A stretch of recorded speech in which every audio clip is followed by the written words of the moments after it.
If you want to be successful, you got to be serious about investing in yourself. What's going on, guys? It's Josiah, your success consultant, and in today's video, I'm going to show you exactly how to be able to make the #1 most important investment that you'll ever make in your life, and that's to invest in yourself. You know, there's so much talk in the world about what should I invest in? Should I invest in Bitcoin? Should I invest in Stash? Should I invest in real estate? Should I invest in stocks, Forex trading? But everybody tends to forget that the #1 investment that you will ever make is in yourself. Why spend so much time thinking about external investment vehicles that you can't control? Because you can't control the stock market.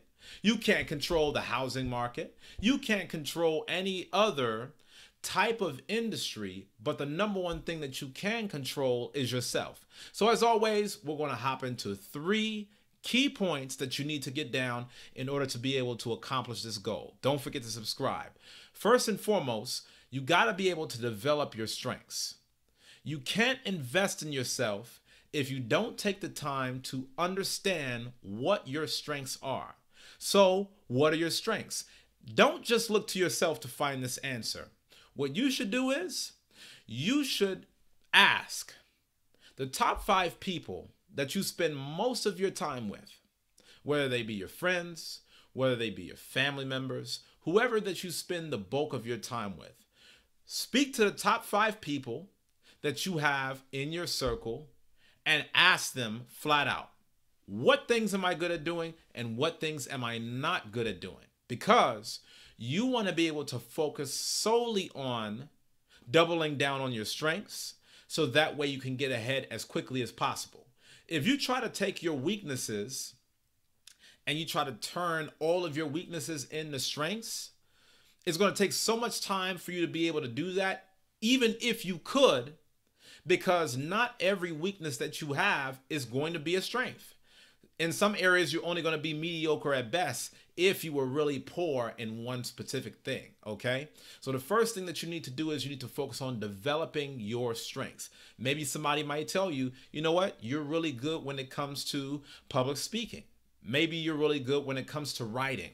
Maybe you're really good when it comes to drawing. Maybe you're really good when it comes to negotiation. You're good when it comes to being able to manage people. Whatever, you might be good at cooking. Who knows what it is that you're good at?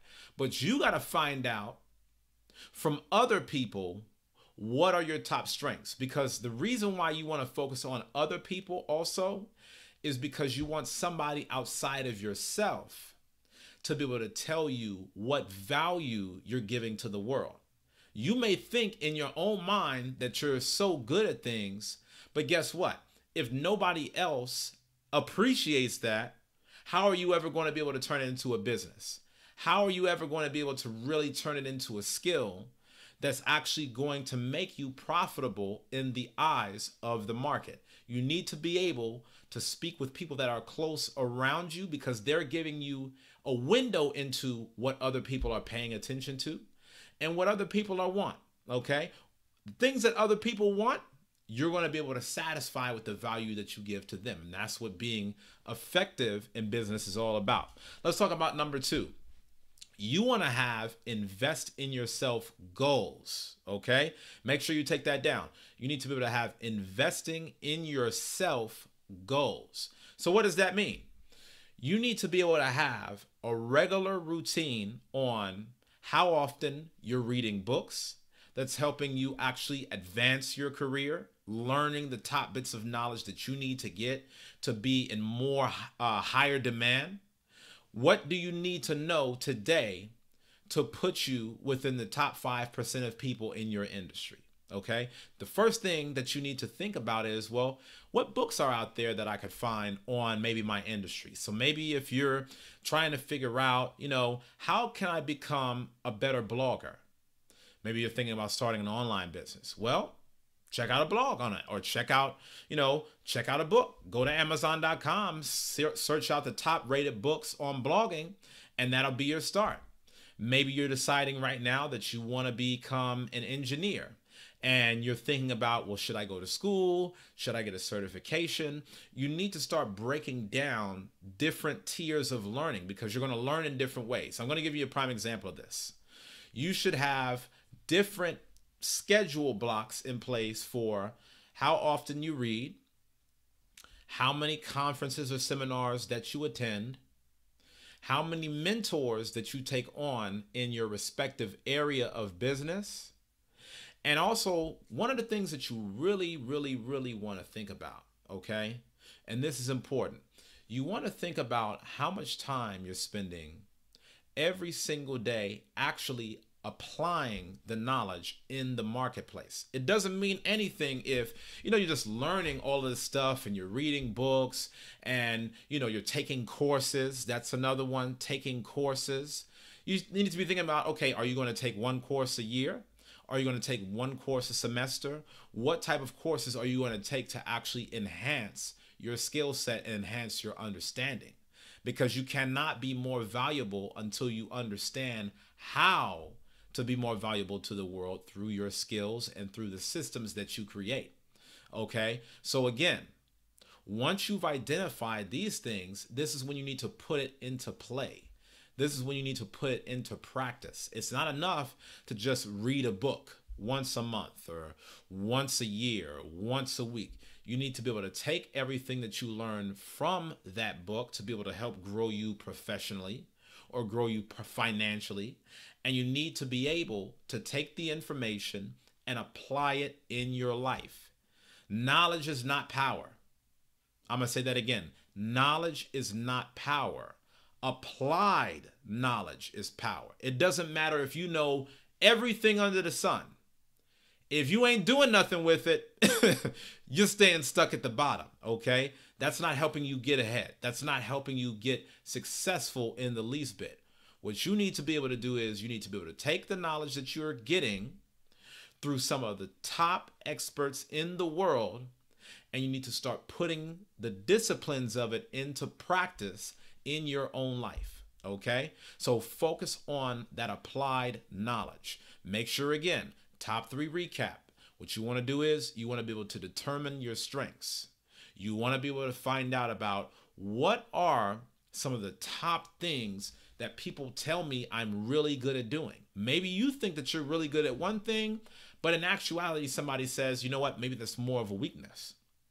Maybe you're thinking about something different because the thing that's your real strength, you take for granted every single day.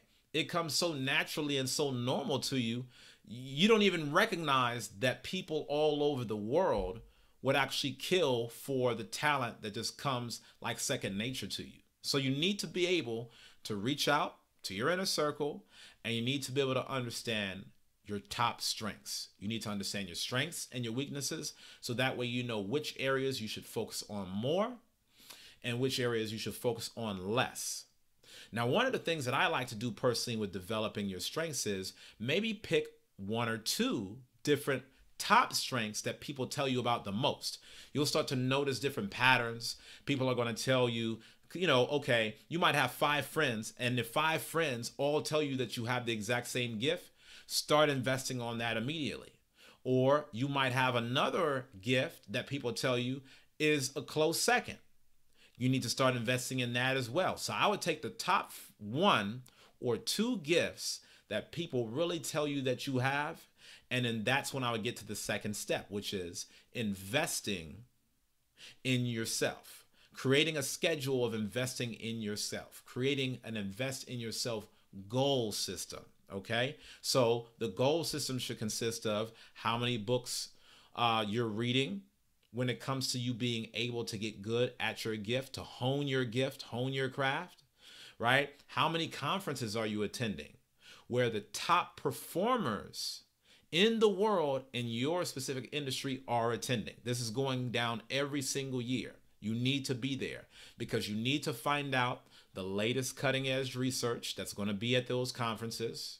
It's not going to be in a college classroom 9 times out of 10. You're going to have to go to the seminars and live events that's going to actually show you what the top research is right now in 2018. Do that. And then also make sure that you up your networking game with people at these events. You know, a lot of times when I've attended conferences and seminars, I've been able to meet some really awesome people, people that are forward thinking, like-minded, that are trying to get ahead and growing their career in order to be successful. So you want to pursue that as a second option.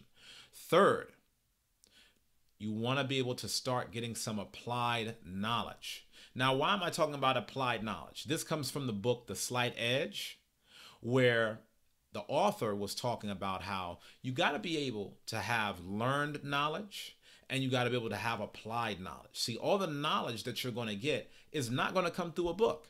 It's not going to come through a program. It's not going to come through, you know, a seminar. That's going to be half the battle. But after you learn all of the things from those different learning methods, you got to go out and put it to work.